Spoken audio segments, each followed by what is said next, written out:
प्रकाश संश्लेषण हम लोग देख रहे हैं। तो ये प्रकाश संश्लेषण में यहाँ पे हम लोग देख रहे हैं, सबसे पहले तो हम लोग इसका डिफिनीशन देखने की कोशिश करते हैं। कह रहा है कि पौधों में कह रहा है कि प्रकाश जल, पौधों में जल, प्रकाश, पर्णहरित यानी क्लोरोफिल, कार्बन डाइऑक्साइड की उपस्थिति में कार्बोहाइड्रेट के निर्माण को प्रकाश संश्लेषण कहते हैं।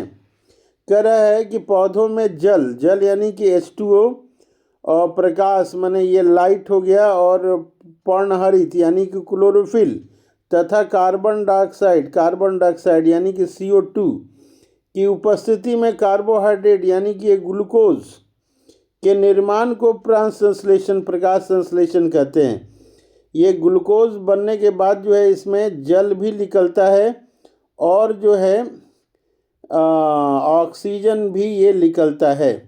तो देखिए यहाँ पे 12 जल जो है यूज होता है, लेकिन निकलता 6 ही है, यानी कि इसमें 6 की ज़रूरत होगी।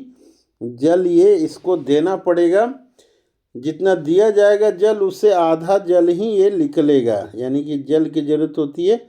CO2 दिया जाता है यहाँ पे, और यहाँ पे ये ऑक्सीजन निकल रहा है। पृथ्वी में ऑक्सीजन का जो स्रोत है वो यही प्रकाश संश्लेषण फोटोसिंथेसिस ही है। ये फोटोसिंथेसिस ही ऐसी प्रक्रिया है जिससे कि ऑक्सीजन निकलती है और हम लोग सांस लेते हैं।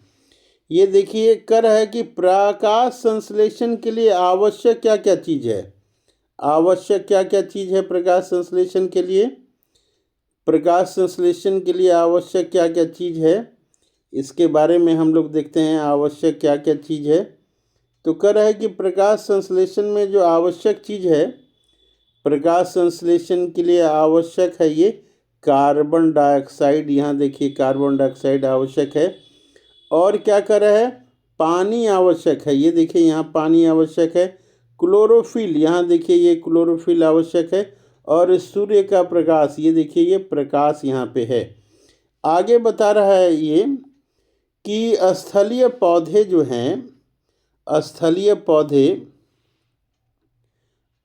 पौधे यानी कि जो लैंड पे पौधे हैं, स्थलीय पौधे वायुमंडल से कार्बन डाइऑक्साइड लेते हैं।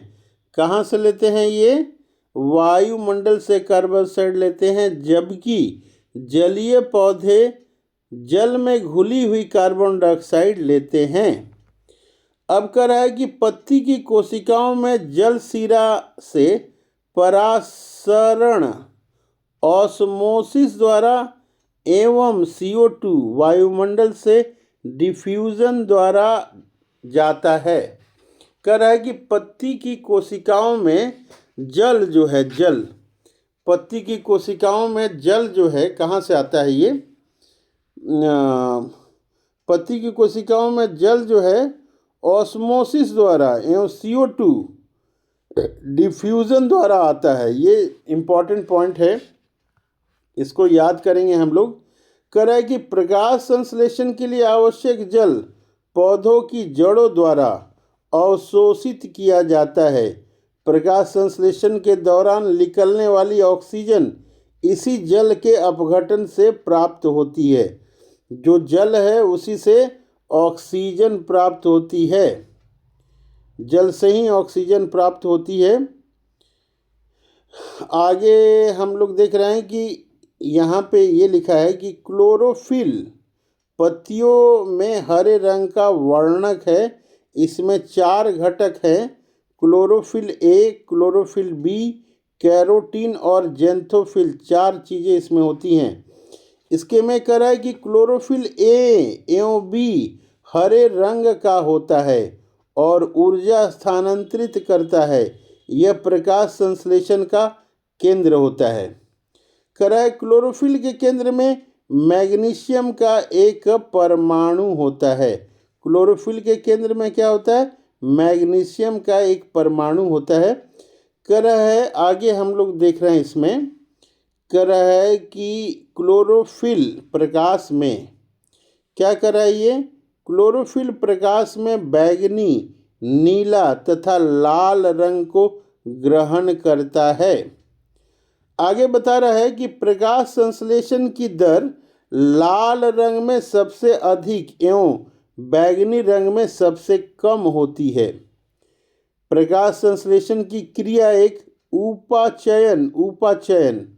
उपचयन ऑक्सीडेशन, अपचयन रिडक्शन की अभिक्रिया है। प्रकाश संश्लेषण की क्रिया है क्या है ये?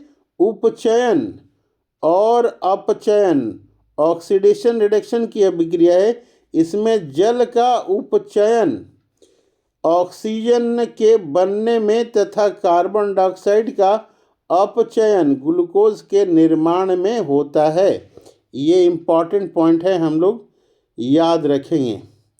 कह रहा है कि प्रकाश संश्लेषण की जो क्रिया है दो अवस्थाएं होती हैं इसमें।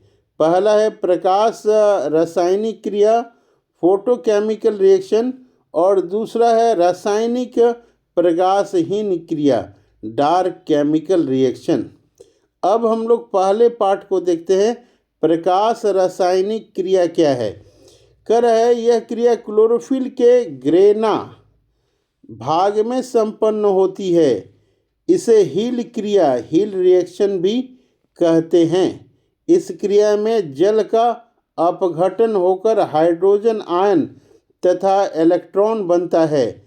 जल के अपघटन के लिए ऊर्जा प्रकाश से मिलती है। इस प्रक्रिया के अंत में ऊर्जा के रूप में एटीपी एवं NADPH निकलता है, जो रासायनिक प्रकाशहीन प्रक्रिया संचालन करने में मदद करता है। अब बता रहा है ये रासायनिक प्रकाशहीन प्रक्रिया के बारे में। रासायनिक प्रकाशहीन प्रक्रिया जो दूसरी चरण है, कह रहा है यह क्रिया क्लोरोफिल के स्ट्रोमा में होती है। कहाँ होती है? स्ट्रोमा में होती है। इस क्रिया में कार्बन डाइऑक्साइड का अपचयन होकर शर्करा एवं स्टार्च बनता है। शर्करा और क्या बनता है? स्टार्च बनता है। अब आगे देखते हैं इसके बारे में और क्या लिखा हुआ है। तो ये इतना ही है फोटोसिंथेसिस के बारे में, तो विशेष इसमें कुछ नहीं है, तो हम लोग इसको इतना ही पे छोड़ते हैं, फिर आगे देखेंगे।